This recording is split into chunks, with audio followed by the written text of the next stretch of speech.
పశ్చిమాసియాలో యుద్ధం కారణంగా గల్ఫ్ దేశాల్లో సంక్షోభం ఏర్పడడంతో భారతదేశంలో వంట గ్యాస్ కొరత ఆందోళన కలిగిస్తోంది. వాణిజ్య సిలిండర్లపై ఆంక్షలు, బ్లాక్ మార్కెటింగ్ కారణంగా కూడా పశ్చిమ గోదావరి జిల్లాలోని పలు ప్రాంతాల్లో హోటళ్లు, రెస్టారెంట్లు ఇప్పటికే తాత్కాలికంగా మూసివేశారు. మరోవైపు విద్యార్థులుండే హాస్టల్స్ పై కూడా తీవ్ర ప్రభావం పడింది.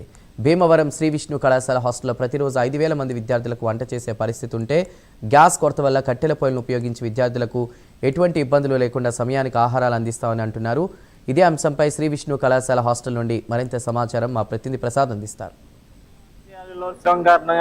గల్ఫ్ దేశాల్లో పూర్తి స్థాయిలో సంక్షోభం ఏర్పడుతుందో ఇటు భారతదేశంలో కూడా వంట గ్యాస్ మీద అయితే తీవ్ర ప్రభావం చూపిందని చెప్పవచ్చు. ప్రధానంగా పశ్చిమ గోదావరి జిల్లాలో ఇప్పటికే పలు హోటల్స్, పలు కాఫీ హోటల్స్ మూసివేసిన పరిస్థితి అయితే ఉంది. అదే ప్రధానంగా ఇప్పుడు పశ్చిమ గోదావరి జిల్లా విష్ణు కాలేజీలో కూడా ఇక్కడ సుమారుగా రోజుకి 5,000 మందికి అయితే విద్యార్థులకు అయితే ఇక్కడ వంట వండే పరిస్థితి అయితే ఉంటుంది. అయితే ఇప్పుడు ఈ గ్యాస్ కొరత ఏర్పడుతుందో ఇప్పుడు ప్రధానంగా వాళ్ళు కట్టెల పొయ్యి మీద అయితే ఇక్కడ వంటను ఏర్పాటు చేసే విద్యార్థులకు అయితే అందిస్తున్న పరిస్థితి ఉంది. ఇదే అంశం మీద మనతో మాట్లాడటానికి క్యాంటీన్ ఇన్ఛార్జ్ ఉన్నారు. ఇక్కడ ఆయన మాట్లాడించే ప్రయత్నం చేద్దాం. సార్ చెప్పండి, గ్యాస్ కొరత అయితే ఏర్పడింది రాష్ట్రంలో, ప్రధానంగా మన ఏరియాలో కూడా. కానీ దీని మీద ఇప్పుడు ఇక్కడ విద్యార్థులకి మీరు వంటను ఏ విధంగా ఉంది వాళ్ళకి అందిస్తున్నారు?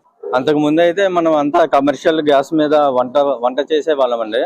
ఇప్పుడు రాను రాను మేమంతా వుడ్ బాయిలర్ కి సంబంధించి చేంజ్ అయ్యాము. వుడ్కి సంబంధించిన పొయ్యిలు కూడా కొత్తగా తీసుకున్నామండి. ఆ వుడ్ ద్వారానే ఎక్కువ మనం పిల్లలకి బ్రేక్ఫాస్ట్ కానీ, లంచ్ కానీ, స్నాక్స్ కానీ, డిన్నర్ కానీ ఈ 5,000 మందికి అందిస్తానికి మనం ఎక్కడ లోటు లేకుండా వాళ్ళందరికీ టైం టు టైము అన్ని ఎవ్రీడే ప్రతి సెక్షన్ అందిస్తున్నామండి. ఇదివరకు 20 వరకు కమర్షియల్ గ్యాస్ సిలిండర్లు అయ్యాయి. మనం ప్రెజెంట్ అయితే ఒక 10 వరకు తగ్గించగలిగాము. ఇంకా పూర్తిగా మనం వుడ్కి వెళ్ళడానికి ఎక్కువ మనం వుడ్కి సంబంధించిన పొయ్యిలు రిక్వైర్మెంట్ చేస్తున్నాము. యుద్ధం ప్రభావం వల్ల మనకు గ్యాస్ కొరత ఏర్పడింది.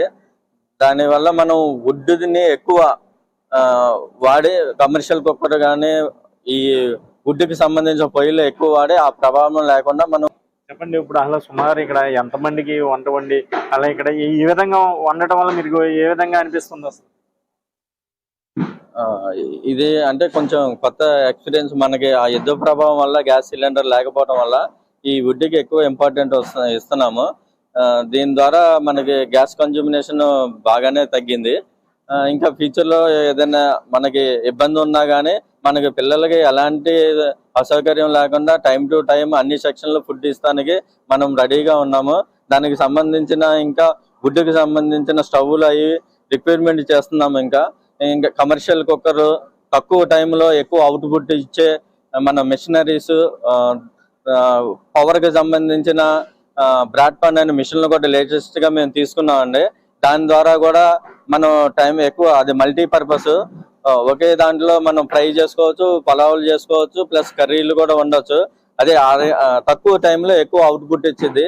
ఇంకా లేటెస్ట్ ఎక్విప్మెంట్ మన పవర్ ద్వారా కానీ వుడ్కి సంబంధించిన పొయ్యిలు కానీ ఏదైనా లేటెస్ట్గా ఉంటే అవి తీసుకొని ఈ గ్యాస్కి సంబంధించిన ప్రాబ్లం ఏదైతే ఉందో అది సాల్వ్ చేస్తానికి మేము ఇంకా యాజమాన్యంతో మాట్లాడుతూ కొత్త ఎక్విప్మెంట్ కొనుక్కోవడానికి మనం ప్లానింగ్ చేస్తున్నామండి.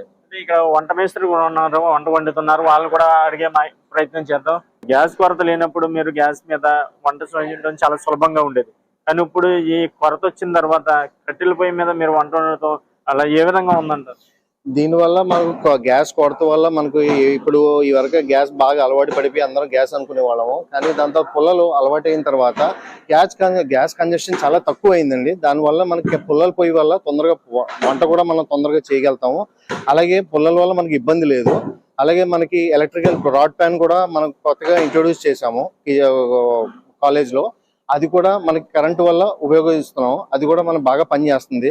దీనివల్ల మనకు పిల్లలకి భోజనాలకి ఎటువంటి ఆకంఠం లేకుండా మనం పిల్లలకి అందించగలుగుతున్నాం అండి భోజనాలు.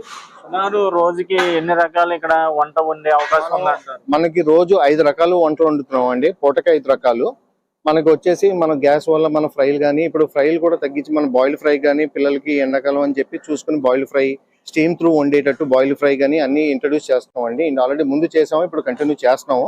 దానివల్ల ఎటువంటి ఫుడ్ కంప్లైంట్స్ లేవు. దానివల్ల పిల్లలు కూడా ఇష్టంగా తింటున్నారండి. ఇది ఇక్కడ ఉన్న పరిస్థితి. ఏదైతే పశ్చిమాసియాలో ఇక్కడ గల్ఫ్ దేశాల్లో కూడా యుద్ధ ప్రభావంతో గ్యాస్ మీద తీవ్ర ప్రభావం చూపింది. ఇదే నేపథ్యంలో ఇక్కడ మన రాష్ట్రంలో కూడా ప్రధానంగా మన జిల్లాలో కూడా ఇక్కడ గ్యాస్ ప్రభావం ప్రధానంగా కనిపిస్తుంది. ఇదే నేపథ్యంలో ఇప్పటికే జిల్లాలో పలు హోటల్స్ కూడా ఇప్పటికే మూసివేసిన పరిస్థితి ఉంది. అదే ప్రధానంగా ఏదైతే భీమవరంలో ఇక్కడ విష్ణు కాలేజీలో కూడా ఇక్కడ సుమారు రోజుకి 5,000 మంది విద్యార్థులకు అయితే వంట వండే పరిస్థితి అయితే ఉంది. అదే గ్యాస్ ఉన్నప్పుడు అయితే సుమారు రోజుకి 20 బండ్లు వాడేవారు అని ఇప్పుడు కట్టెల పొయ్యిల మీద వంట వండే పరిస్థితి వచ్చింది. కట్టెల పొయ్యిల మీద కూడా వంట వండుతున్న మనం విజువల్ లో కూడా చూసాం. అదే ప్రధానంగా ఇక్కడ విద్యార్థులకు ఎటువంటి ఇబ్బంది లేకుండా కూడా ఇక్కడ కట్టెల పొయ్యిల మీద వంట వండి విద్యార్థులకు అయితే అందిస్తున్నామని చెప్తున్న పరిస్థితి అయితే ఉంది. ఇది ఇక్కడ ఉన్న పరిస్థితి. కెమెరా పర్సన్ తో ప్రసాద్, ప్రైమ్9 న్యూస్, భీమవరం.